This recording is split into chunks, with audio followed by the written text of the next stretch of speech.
Hey guys, welcome to this week's Money and Investing Show.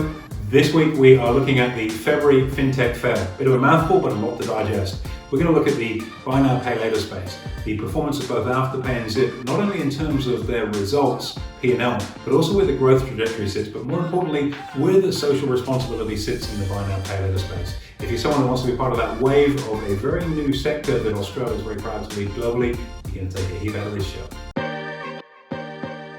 Hey guys, welcome to this week's Money and Investing Show with me, your host Andrew Baxter, and as always, my offsider, Mr. Mitchell Laurential. Offsider I am today. Thanks for having me on the show, Mr. B, and I'm very proud of the title of this podcast. I've just come up with it, as we know, 2 minutes ago. The February FinTech Fail. Triple alliteration there. It is a triple, and I'm glad I've not got to say it because it'd be way too hard for a simple man like myself. But yes, indeed, the FinTech Fail.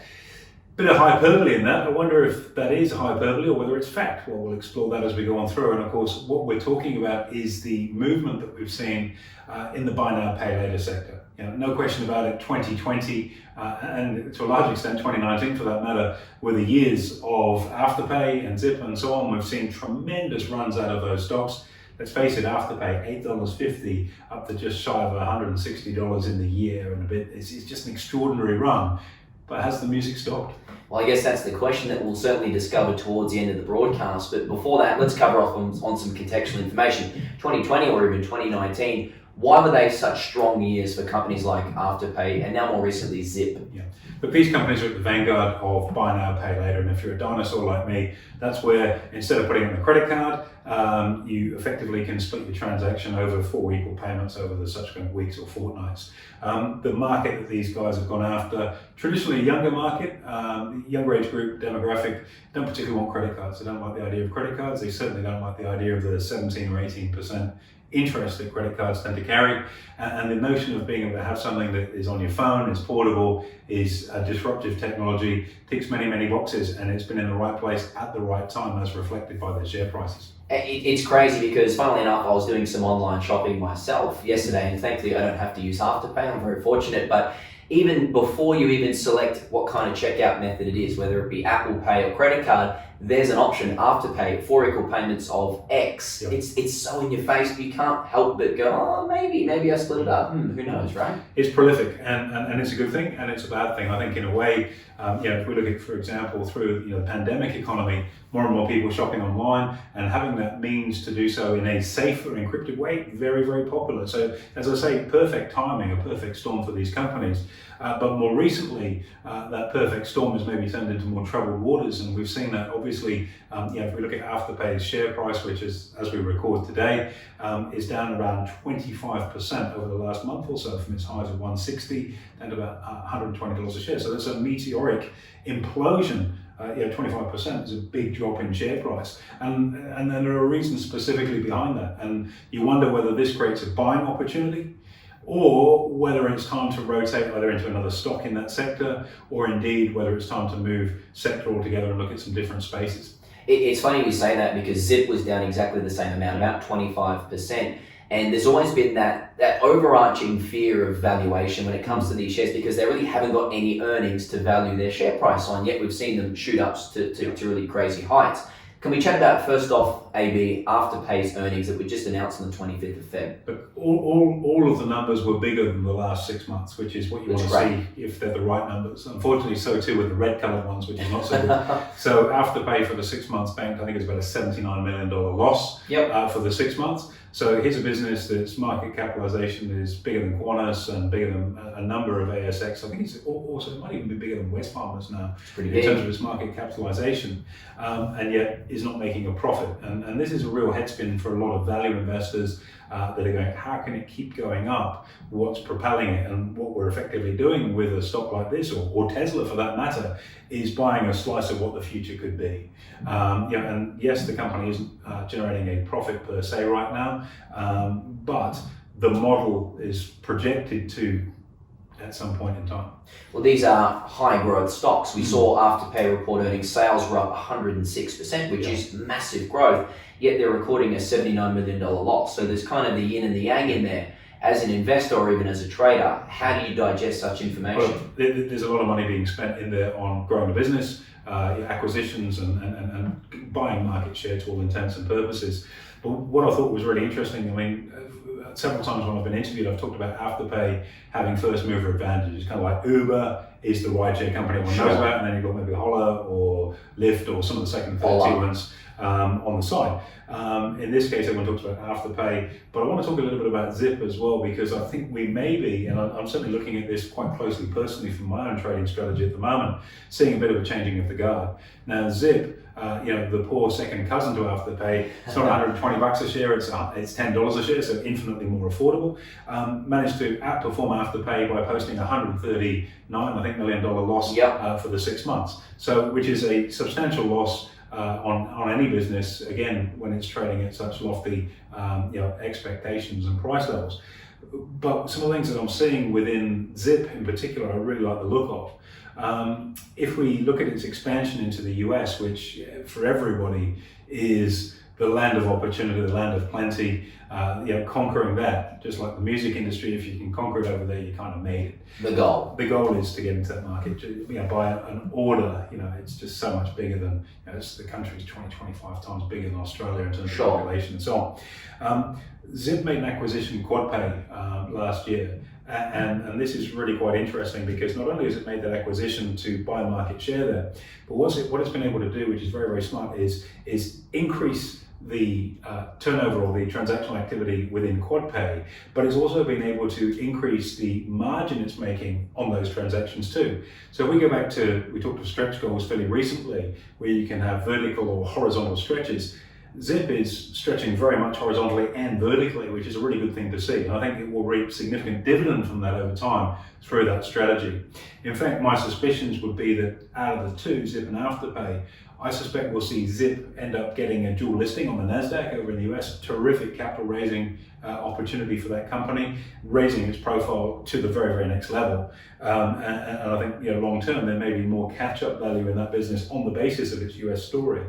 Could be totally wrong, but they're the things I'm seeing in markets right now, and that horizontal and vertical stretch that we're seeing through that QuadPay acquisition is working out extremely well for Zip right now. It has. It certainly had a run up just like Afterpay, much the same. But my question to you, AB, is how the hell does a company like Zip afford to do all these things and acquire other companies? If it's posting $140 million losses, how do you then go and afford to go and buy something? They've gone to market and they've raised further capital. They've got a couple of $100 million in their war chest. So they've got plenty of working capital in what they're doing. And I guess it's a question of, if you're going to be the first person that builds a car, do you wait for the road to be built, or do you build the car and then let the road follow? So they're doing a lot of work in terms of getting the road down so that the car that they have can then drive on it, if that kind of makes sense. So there's a lot of expense when you're at the vanguard of a new industry. And look, stepping out of views of one stock versus the other, just putting the parochial Australian hat on for a minute, it's absolutely bloody fantastic that we're seeing Australian homegrown companies literally dominate a sector globally, as these companies truly are. And it's hats off to the innovation that's gone on in our home. And it's something as Australians we don't recognize enough. We have that tall poppy syndrome. Oh, look at this. It's a remarkable achievement what these companies have done to not only have first mover advantage, but to be scaling and starting to dominate in those markets. And we need to really recognize that success too. It's a great story. I know you and I are very pleased, and we've had a lot of clients make also a lot of money from trading this. Where are the threats though? Because with such market domination, there's always going to be competitors, coming up. There's also a lot of economical threats as well, especially when it comes to consumer spending, which I know we'll touch on. What are the risks for these companies? Look, there are several layers of that. The one which it seems like it's a threat on the surface, but I don't think will really materialize into anything.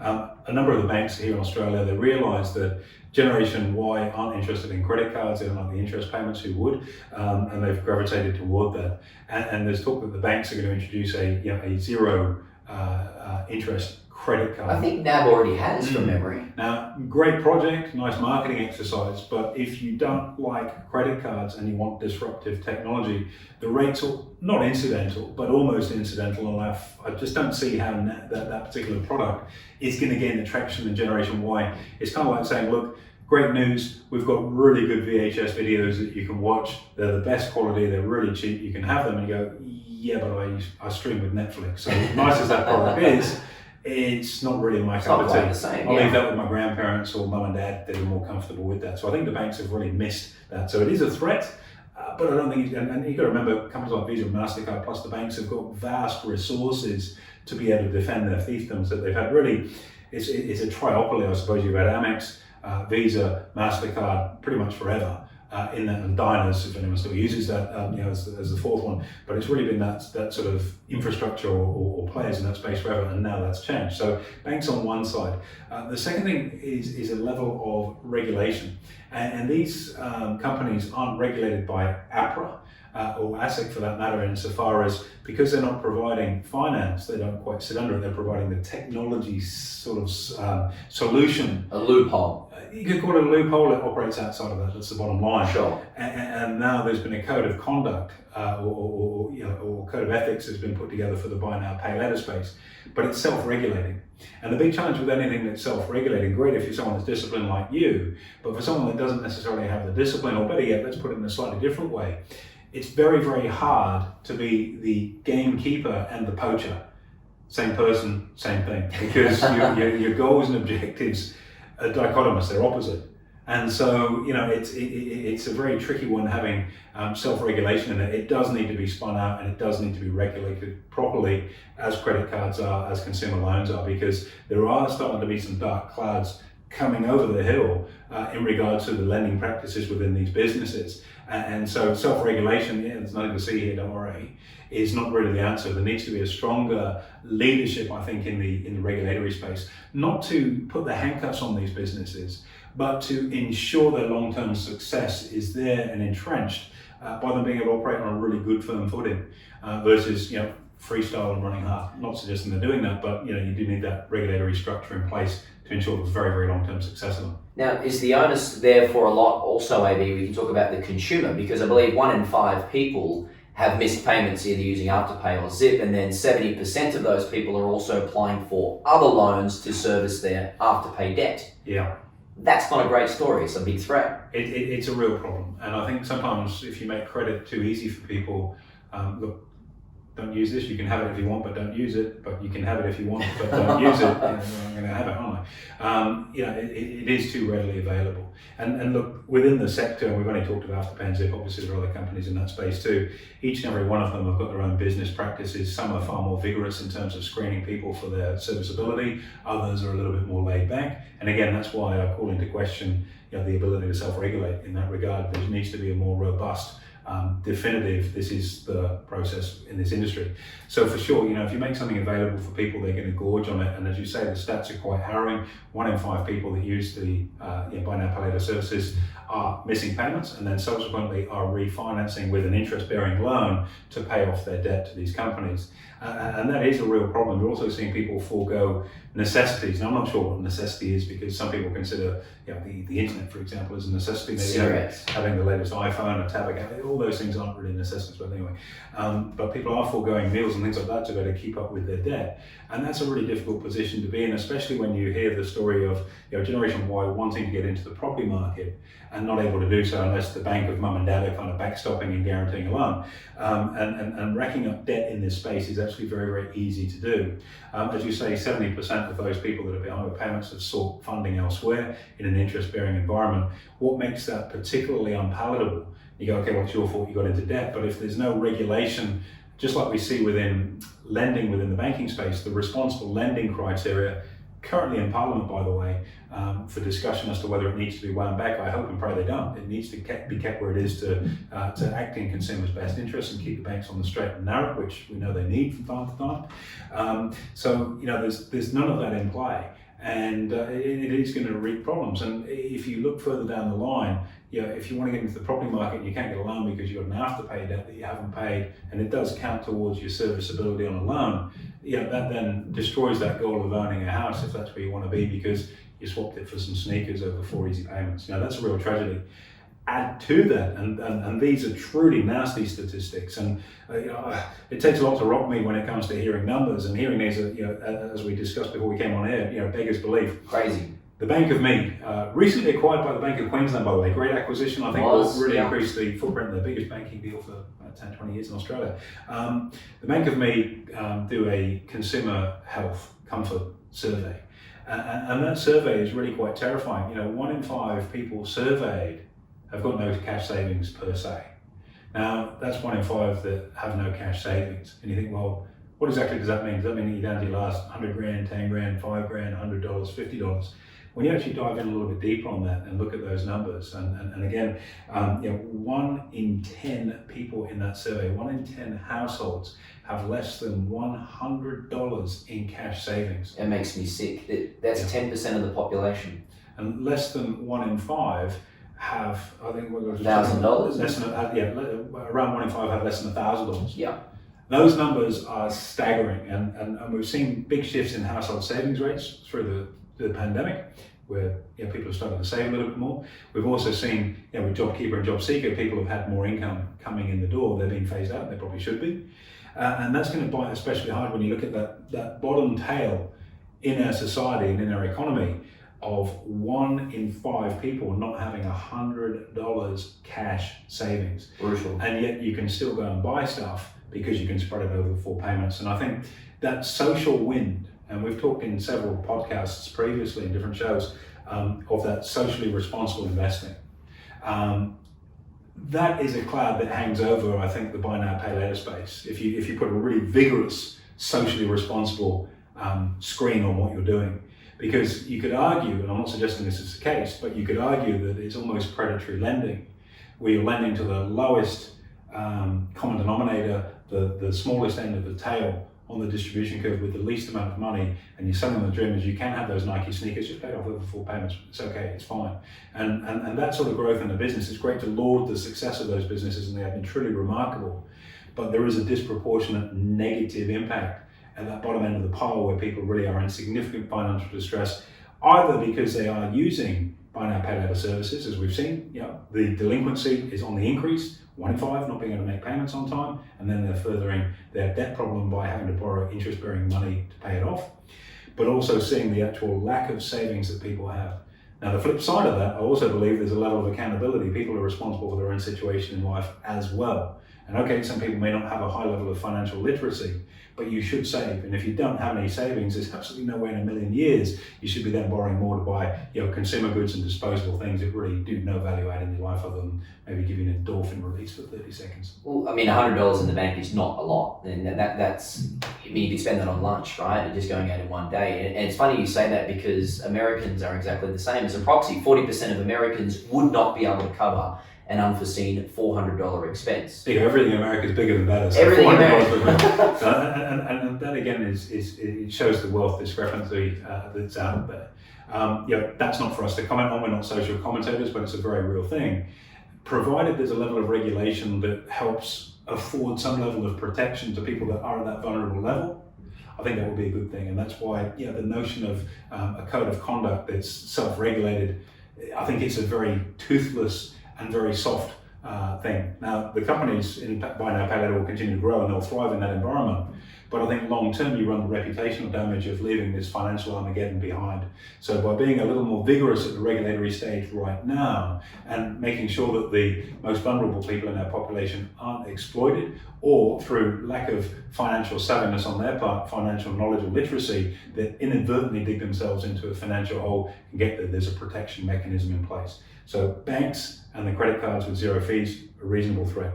Regulation will slow things down short term, but I think long term is a very, very good reason to be in play for the long term success of an embryonic sector. And don't forget, regulation always catches up. It's always behind R&D.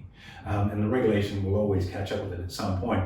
And thirdly is that sort of nasty statistic of the delinquencies in there, and particularly when you look at that against the context from the Bank of Me's report about the level of at the very lower end of society, the people that cannot and don't have savings yet may well get exposure to that buy now, pay later space and incur more financial pain because of it.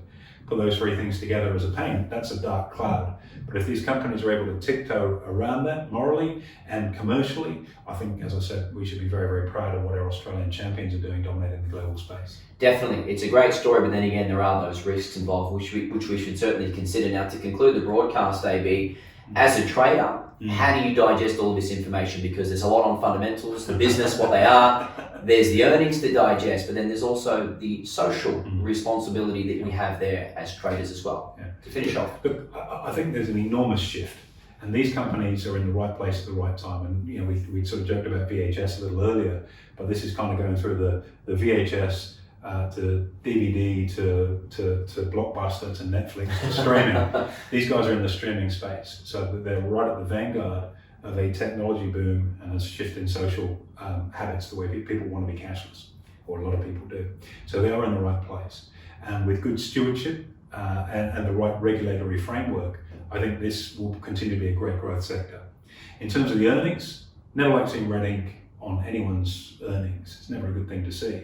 But if the story has got enough conviction, Tesla being a primary example of that, if there's enough conviction behind the story and the vision of where these companies want to go and what they want to do, which is a true game changer, their short-term pain as far as earnings are concerned. Both companies have got cash reserves in order to sail through this, and they are in buying market share mode. So that's part of the reason why I think Zip anyway was cash flow positive anyway. Sure.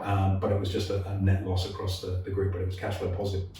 And that may be a risk from a traditional investor's perspective, but we're not talking about a traditional investment here. This isn't you buy your shares for your 3.5% fully franked dividend. You're buying a great growth story. And what we might see is that pullback in the likes of Afterpay from 160 to 120, or in the case of Zip from 12 to 10, turned out to be a buying opportunity. And if I look at where I see Zip especially going, that's where I'm leaning at the moment, and seeing what it's doing with that quad pay, horizontal and vertical expansion in the US.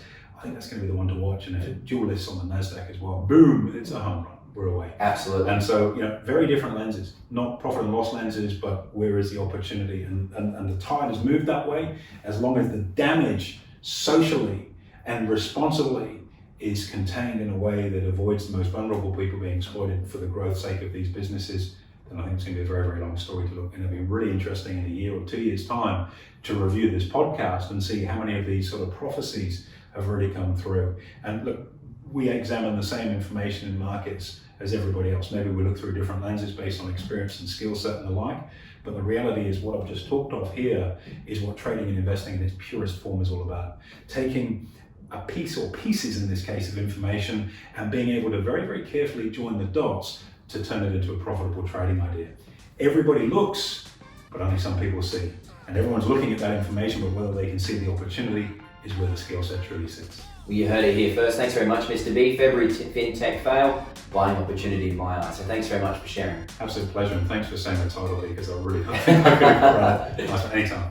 There you go, guys. February's FinTech fail. Make sure you like, comment, and subscribe. Most importantly, hit the notification button and keep up with what we're up to.